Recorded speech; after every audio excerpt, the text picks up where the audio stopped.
Hey everybody, Brett with Tumbo here again. Today we are going to do kind of a light demonstration of our original Tumbo Tugger toy. We have got it currently hanging up from a tree branch, and we're just going to kind of go through it. We have some detailed videos on installation that really get into all the components and how to hang it up and everything, but we've already got this one hanging up, and we're just going to kind of show you a little bit about how it works. We'll kind of start at the top. Our first component in the kit here is the actual bungee.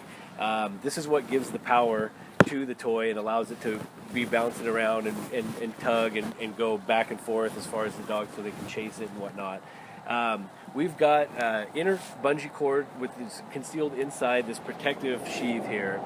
What this does is kind of a two-part. So it protects the bungee from the harmful damage from the sun. That's what kind of degrades rubber products the quickest.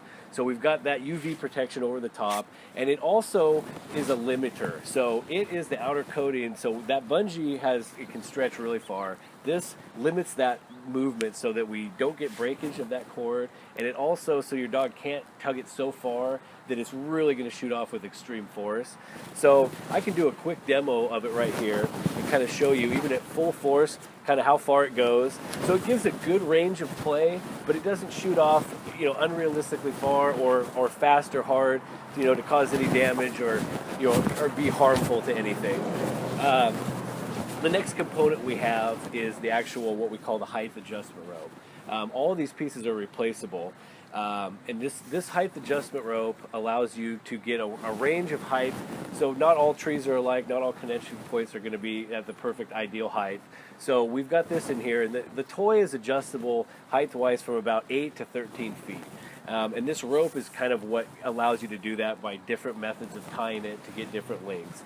In our installation video, we go in depth on how to tie these up. You don't need to do any knotting of any kind. We have loops and knots pre-done. So it kind of shows you how to do that in depth on the video. And we also have full color instructions in every box that go through the steps of how to tie that as well. That way you can get it set up for your dog's height. So we have what we call the medium connection set up on this one right now, and you can kind of tell that where it's hanging based on our branch height. So the way it's set up right now, the ideal location is what we like to see is have this ball hanging roughly at your dog's eye level. That way it's easy for them to see, easy to grab, and then they can kind of do their thing with it. So this one's set up right now for a fairly, smaller to maybe a light duty medium-sized dog. And then the different heights are going to bring it up to different levels if you have a larger dog that stands tall.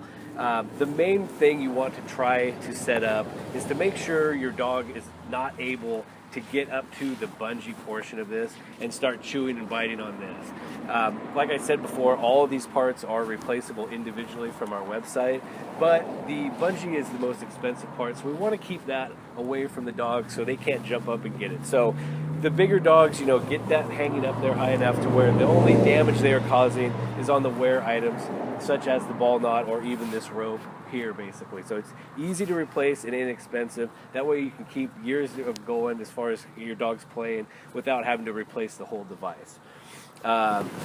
Like I said, we can show you a couple more demos on the pole and how this works. The dogs are able to tug this 360 degrees around any way they want.